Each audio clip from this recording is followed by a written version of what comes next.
Alright, so I have to figure out the best way to put this thing that I'm about to say without being too hyperbolic. So, I guess here goes. Elden Ring is destroying my life. But I mean that in the nicest way possible.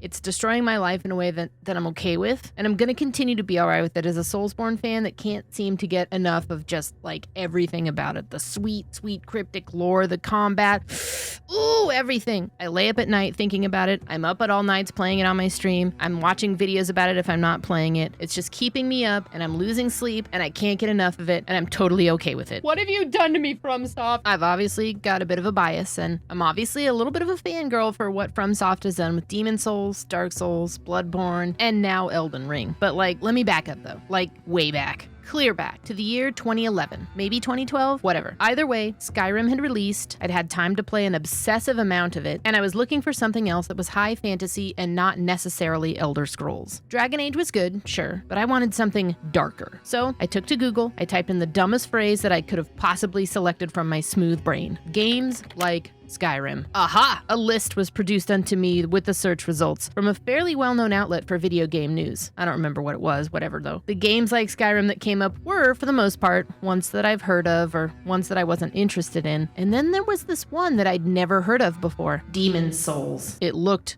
really cool. It sounded really cool. What exactly it said about it, I don't remember. But what I do know is that I went to GameStop the next day and I picked up a physical copy for the PlayStation 3. And thus began my foray into the Souls world. 2 hours in Boletaria Castle level and I was frustratingly annoyed with how fucking difficult the game is. I don't feel like I ever recalled reading about the difficulty in the games similar to Skyrim list, but I was surely ticked off because I felt like a god after playing Skyrim, as we all typically do. So why was I such a cockroach in Demon Souls? I shelved the game and debated taking it back, but its mere presence in my home was something that I found taunting. I didn't return to the game immediately, but I kept my distance. So when I heard that From Software was making a new game not long after I'd obtained Demon Souls, one in an adjacent universe but not related, I scoffed. Great, another difficult game that looks cool as fuck. I made note of it. I even picked it up when it came out, but I never really touched it until Twitch entered my life. I believe it was before Dark Souls 2 released, or just after, that I'd been watching people's hype escalate for the newest title to the franchise. It was palpable, this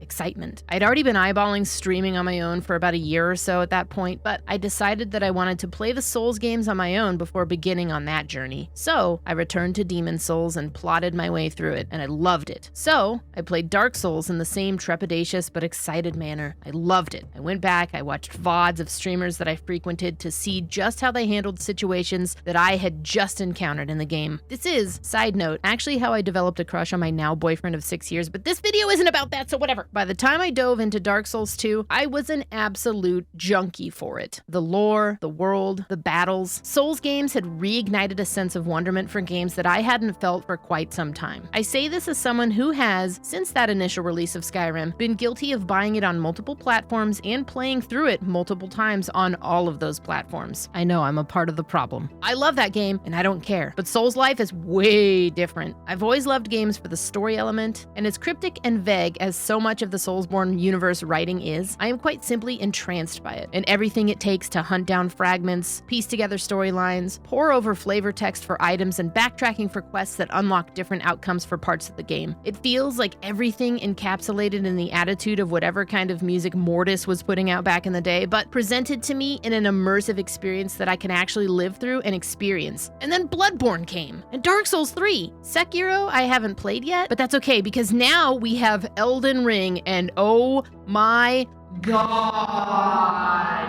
So as I stated from the offset of this video, Elden Ring is kind of ruining my life, but I mean that in a really good way. In this house, I own the game both on PC and PlayStation 5, and between 3 characters, I've probably put in nearly 200 hours into this game. Only around 80 of them on stream, and in some ways, you might be thinking, wow Jade, you're hiding so much from us with your first experience. But you see, I'm not, because my history with the Souls series is as a sword and board user, and in Elden Ring, I have finally decided to embrace the magical side of things. It's my first first run is a sorcery and intelligence build, and it's an entirely new world that I'm so friggin' excited about. I've mostly been helping that boyfriend I mentioned earlier on his epic quest through the lands between while he plays through the story proper, and I try to guide him towards important story quests and lore items that he may have missed along the way. And honestly, I still haven't seen the end of the game yet. I don't want to spoil that for myself or my reaction for the stream. From Software's latest title is nothing short of perfection to me. And I can see arguments for why objectively it's not perfection, because let's face it, it's just another Dark Souls game. It's a new world until VaatiVidya ties them together somehow, and I swear to God they're related. And it's a massive world at that. But the cornerstones of every Souls-like game is there. Vague story, NPCs with questlines and alternate endings, boss fights galore. Mechanically, it's very familiar to every fan of the series. You can feel the DNA of From Software through and through in this title, even going far back as to games like Shadow Tower, Kingsfield, and even Tenchu. But what really separates this from other more notable titles like Dark Souls is the open world. Truthfully, that open world is the great equalizer that the game needed to even the playing field for accessibility, in my opinion. There's always going to be a challenge in a game of this design, but with the open world, there's so much more to explore than beating your head against the wall to get through that boss that you're stuck on that doesn't have to be the thing that sours your taste buds for the genre. No, go explore another area of the map. That's why it's there. Try to find something new. There are catacombs and legacy dungeons and ruins and all kinds of things littered throughout the lands between. And as you discover those things and find different, more appropriately challenging enemies to take on, you're going to acquire enough runes that you need to level up and go back to kick the ass of that thing that you've been stuck on for days. Souls games have always had that thing going for them, and they've always had a sandbox element as well. Hey, do you remember your first look upon the highest cliffs of Lordran, down into the Undead Burg and Sen's Fortress, and thinking, wow, this looks so cool, only to have later realized that you actually could walk to those areas? I mean, maybe you don't remember because this is like your first Souls game, but that's okay. Again, that open sandbox element has always existed in a Souls game, but the expansive nature of Elden Ring has allowed the formula that they're so well known for to breathe and truly flourish into something beautifully engaging and more easily accessed for those who have otherwise found their previous games to be incredibly difficult. I seriously can't get enough of it. And by the way, that thing I just mentioned with seeing something and going to it, that still applies in Elden Ring. It's amazing. What a concept. On the subject of difficulty, and like any other Souls games, they are open to be played as you wish. I have friends who beat these games with their fists only, and they break world records doing so. And that simply translates to me that you can play Elden Ring in whatever way that you see fit. Do you wish to use none of the items the game has to offer you and instead take on every enemy with the same broken-ass rusted sword that you started with? Good, do it. Do you wish to be the most powerful elemental magician that you can possibly be, like me, melting bosses in 1 to 2 hits with a posse of spirit ashes at your beck and call? Good, do it. Elden Ring gives you a lot of versatility and approach, and I promise you that your playstyle is going to be so vastly different from someone else's that your experience is still going to matter in the end, because it is your incredible journey to undertake. There's something for everyone who's looking for a little whimsy here, and even more so for everyone who is looking for a feeling of accomplishment for your time input. Except AFK farmers, y'all can go die in a fire. As far as the story goes, it's definitely as vague as ever. Touted as being written in part by George R.R. Martin of Game of Thrones fame, it still reeks of the Soulsborne formula. Items and NPCs tend to tell you what's going on, and it's up to you, the player, to piece those things together. It can feel a little daunting with just how much there is to look for in the game, in so much as that if it doesn't bring you joy to go discovering those things, the game isn't gonna be a story piece for you so much as a challenge that you're just happy to face head on. Me, I'm a lore junkie. I can't wait to go into NG plus territory to find things that I've already locked myself out of and actually present a more story-based side of presentation to my stream. I do find it interesting that it still feels the same as any other Souls game, and at some points I genuinely question exactly what kind of involvement Martin actually had in the story. But as I get a little deeper in, I start to feel the influence, the depth of the lore, the intertwining of the stories and quests, and the world that feels ever so slightly richer than the From titles of the past. It's there. I can see it. There was a meme recently about Brandon Sanderson working with From Next, and I know that was a joke, but could we do that, please? Like, please, could you imagine? Even if they stuck to their in-house writing team, I feel what From Software has done is basically perfected the secret sauce of what made their previous games already infamously successful. And with Elden Ring, they've produced something that's not compromising to the core fan base, but accessible enough to a new, wider audience, and that is nothing short of a win to me. Every game aspires to accomplish something like this, and my true kudos goes out to the team for knocking Elden Ring out of the park. I want to rant a little bit more about the open world before I wrap up.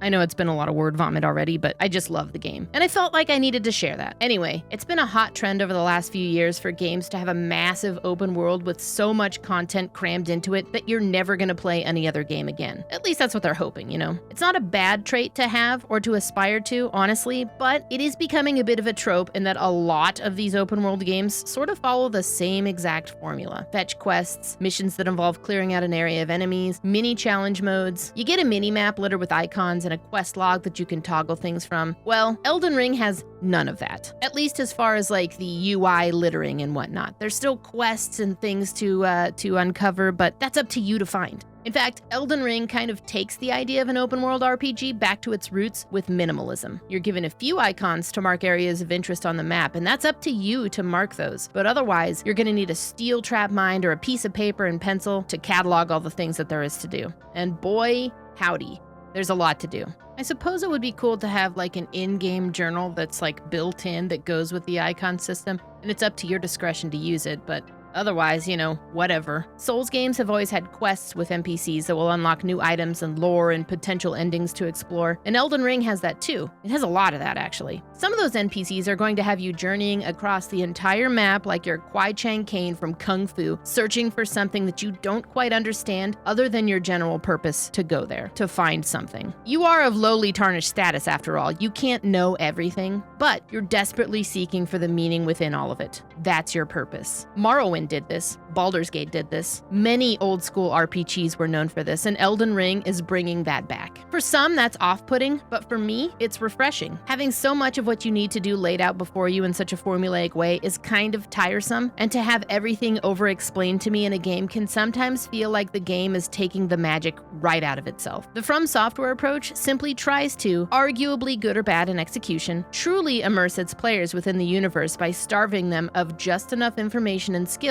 to want to go out and seek it, nay, earn it, as a rite of passage. Furthermore, I would argue that Elden Ring's approach to this massive open world is a continued effort to feed their already rabid fanbase with a sense of community. Players are often seeking out one another to find the meaning and redefine the ways at which they both play and enjoy the content of anything, and certainly that is the case with Elden Ring. I'm not saying that every open world RPG of the future should present a vague high fantasy storyline to me. Please don't copy Elden Ring to a T. But what I am saying is that I hope some developers take the right notes from what has been done here and work towards presenting a happy medium between hand-holding simplification and overt in-the-dark cluelessness. And I can only hope that future RPGs with a massive open world strive to add a little more mystery back into the formula of their structure, because it works in spades, beautifully so, with Elden Ring. I'm unable to give a fully complete review of the game right now because I've still yet to complete it, but what I can say after 200 some odd hours of Elden Ring is that this game is as captivating and wonderful as most everyone says it is. It presents the same amount of challenge to people who are used to Souls games. In fact, if you're used to Soul games, it's probably easier because of that experience. And people who are newer to it will hopefully arise tarnished to the challenge and be met with what could be their new favorite type of game. I'm actually hoping that Elden Ring convinces a lot of people who were previously put off by Dark Souls to go back and give it another shot. I sincerely think that they'll have a change of heart if they were able to adapt to what Elden Ring has to offer. Seriously. In terms of Elden Ring, however, it's as challenging or as easy as you want to make it, truly. And with such a gorgeous open world just begging to be explored, I'm truly excited for one of two things. Well, three. One, for lore enthusiasts to help me justify my belief that this is the land of giants in the before time and that it's all connected, but also that we either get a killer new game with a completely new universe from